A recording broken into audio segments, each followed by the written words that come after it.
So we've already looked at all of these four conversion factors. So we know that a mole is equal to the molar mass on the periodic table. It's equal to 6.02 times 10 to the 23rd representative particles, and it's equal to 22.4 liters of gas at STP. So those are the four conversion factors that we have. And up until this point, we've been doing problems where we're just doing one step. So going in between a mole and one of those other values. But we can look at some more challenging problems, and in order to do that, I'm going to provide you with the sheet that I call the heart chart.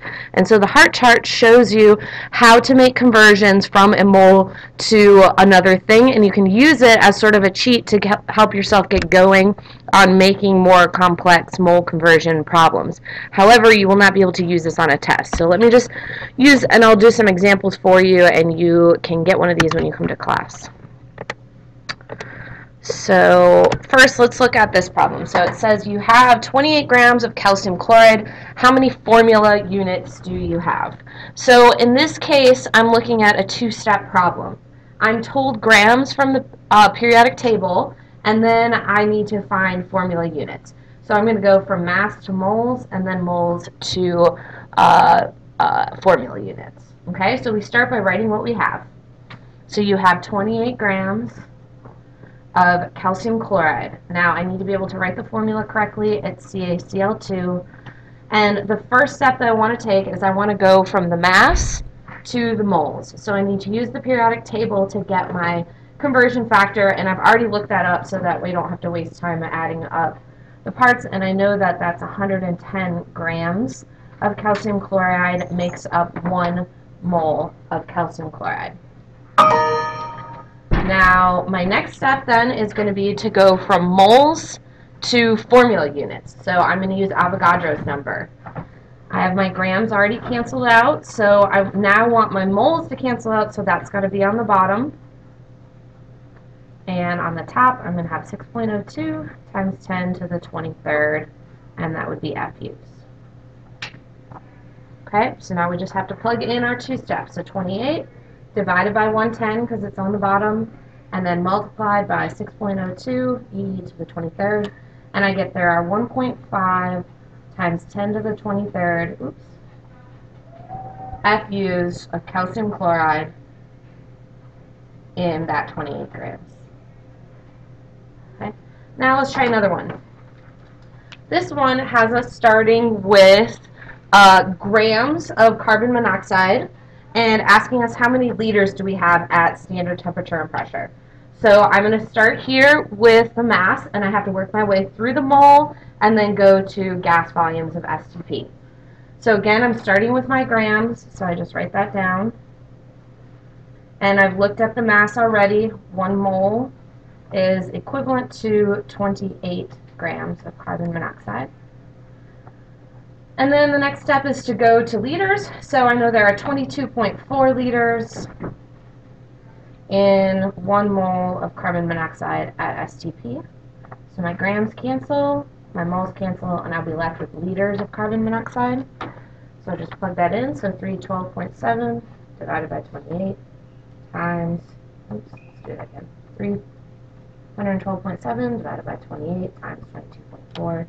gives me 250.16 liters of carbon monoxide. Alright, let's try another one. So in this case, I have grams. I'm asked to find grams of potassium phosphate given formula units. So in this case, using my heart chart, I start with formula units, go through the mole, and then to grams. So I have 1.7 times 10 to the 24th FUs of potassium phosphate, which is K3PO4. And my first conversion factor is using Avogadro's number. Now I want the formula units to go on the bottom, so that's where I'm going to put Avogadro's number. And on top will be the mole of potassium phosphate. And then the last step will be to go from moles to mass, and so I'll put the mole on the bottom of potassium phosphate, so it'll cancel out, and then grams on top, and I've already looked that up, it's 212.3 grams of potassium phosphate. So let's plug it in. 1.7 e to the 24th divided by 6.02 e to the 23rd, and then multiply by 212.3, And I get that there are roughly 600 grams of potassium phosphate in this number of formula units. Alright, the last one we're going to try is a little bit harder, but it's going to set us up to be ready to do the Rice Krispie Treat Lab.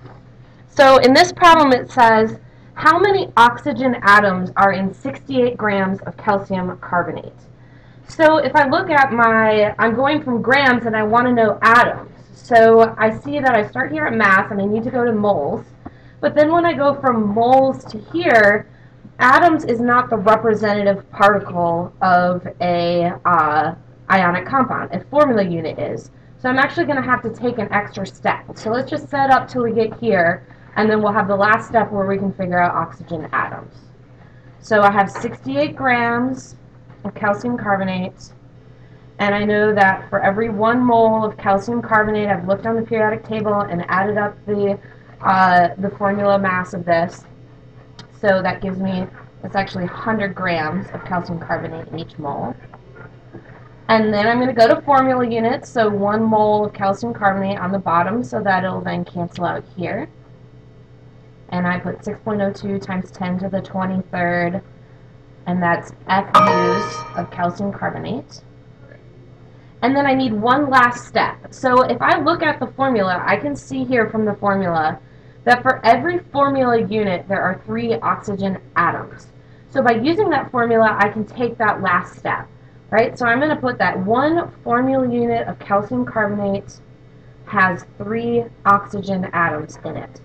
And that will leave me with the unit of oxygen atoms. So now I just have to go ahead and plug it in.